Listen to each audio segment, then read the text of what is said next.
Hello, ladies and girls, this is Adia. I'm a health coach, and today I'm going to talk about the number one struggle that all women that deal with polycystic ovarian syndrome symptoms deal with, and that is the missing of ovulation. So I think that you all agree that the most annoying symptom that we women with polycystic ovarian syndrome go through is that missing ovulation, especially if you are trying to conceive, because you count those days every month and expect that final day to come in, the ovulation day, and what happens? It never comes. I know how do you feel? I know because I have been there and I have counted my days. I have counted a lot of cycles because I've gone through a lot of years of infertility, so I perfectly know what it means. So in this video, I'm going to talk about some things you can do to restore your PCOS ovulation, even if you have an irregular cycle and even if you are not trying to lose weight, because the number one advice that the medical community gives to us, polycystic ovarian syndrome women, is to decrease our body weight. So in this video, I'm going to talk about everything else that is not losing weight. So number one, what to do?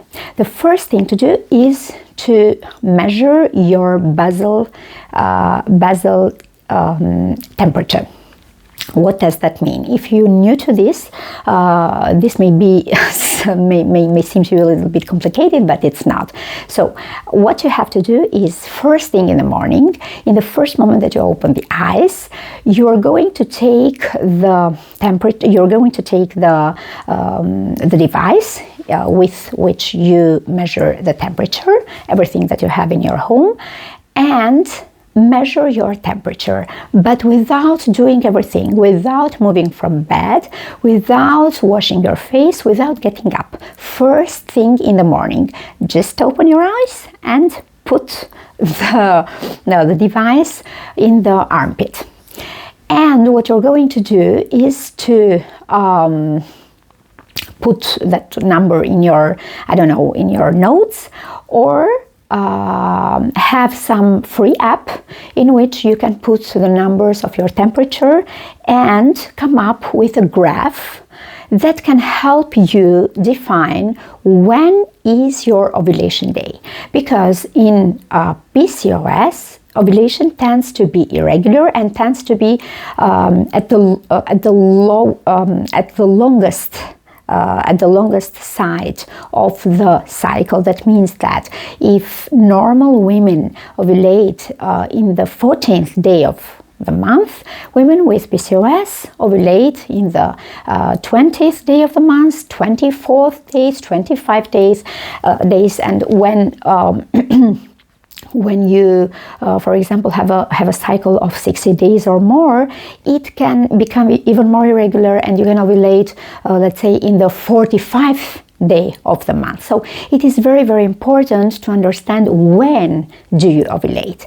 And what you see in that graph that comes up in with those numbers of the temperature is that in the first part of the month before the ovulation, all the temperatures should be in lower values, lower than the average, while after the ovulation, the average number of your temperature should be higher than in the previous part. So you should see a graph with two patterns, one that is lower and one that is higher. And here there is the ovulation day. And for the next cycle, you can just forecast that, for example, within this week, I will ovulate. And in this week, you're going to try to conceive. And things become a little bit easier. So this is the first thing. The second thing to do is to take some supplements from outside to help the body ovulate, because you know that in polycystic ovarian syndrome the hormones are not in balance, and generally estrogen is in the higher end, and also the LH, that is the hormone that is responsible for the ovulation, is higher than in normal girls, in normal women. So what can we do to restore this level and to make some balance between estrogen and progesterone is to take some supplements. For example, what have helped me a lot with cycle irregularity to become a little bit more regular is myo-inositol or D-chiroinositol. Inositol is a form of B vitamin that helps the body with insulin sensitivity or insulin resistance. I don't know if you have ever read or gone through insulin resistance, but this is a concept that is very, very connected with polycystic ovarian syndrome. Generally, all the girls with polycystic ovarian syndrome go through some kind of insulin resistance. Not that 100%, but you can be 70%. So you struggle a lot with with balancing the sugar levels in your body.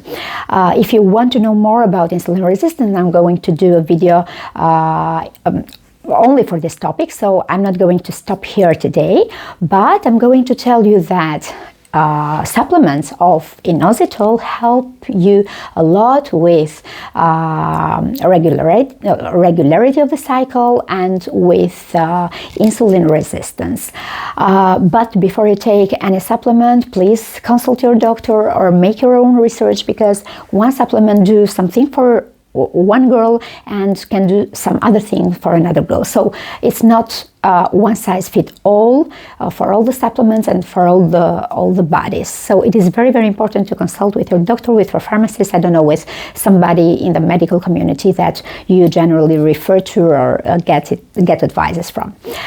And the third thing that I wanted to share with you that has helped me a lot with regulating my cycle, even having PCOS, is to drink a glass of apple cider vinegar diluted in water. So after I wake up, before having my breakfast, I take a glass of water, preferably warm water, and I put there 1 tablespoon of apple cider vinegar. It is very important that it should be organic or with the mother inside, so that the benefits can be even more for our bodies.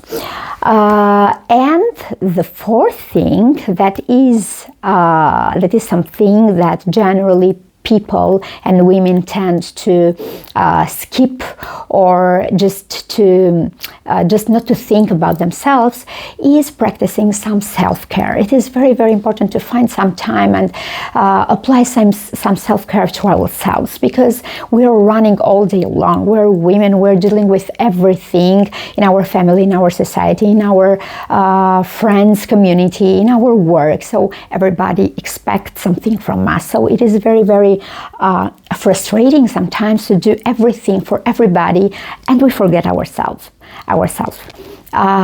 So it is very important to practice some self-care. I don't know what you like. Everything that you like. It can be yoga, it can be exercises, it can be meditation, it can be walking, cycling, jogging, it can be some kind of massage, it can be acupuncture, it can be everything. But try to find, let's say, 1 hour per day to take 1 hour per week, sorry, because per day it would be really, really perfect, but per week to find some time to dedicate to yourself, because it is very, very important. And the fifth thing, the last thing, but it is very, very interesting, it's some tip that I got from my Indian friend when I was in Rome and was studying there.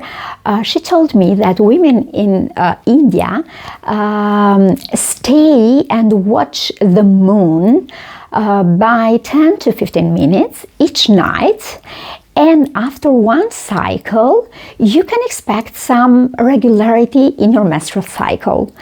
I have tried it myself. It was true for 2 cycles for myself, and after that I don't know what happened, and I lost the regularity. But it can be a lot of factors that may have contributed to my regularity at that time. So please don't refer to my experience, but you can try it and see what happens. It is very, very interesting. So every night, 10 to 15 minutes, watch the moon and expect some improved regularity in your menstrual cycle. This was everything I wanted to share with you in this video. If you like this video, put a thumbs up and follow my YouTube channel, because I generally do videos with natural remedies to help polycystic ovarian syndrome women deal with their symptoms in a natural way and holistically, listening to their body without taking the birth pill control. That is my mission. Thank you for watching and have a nice day.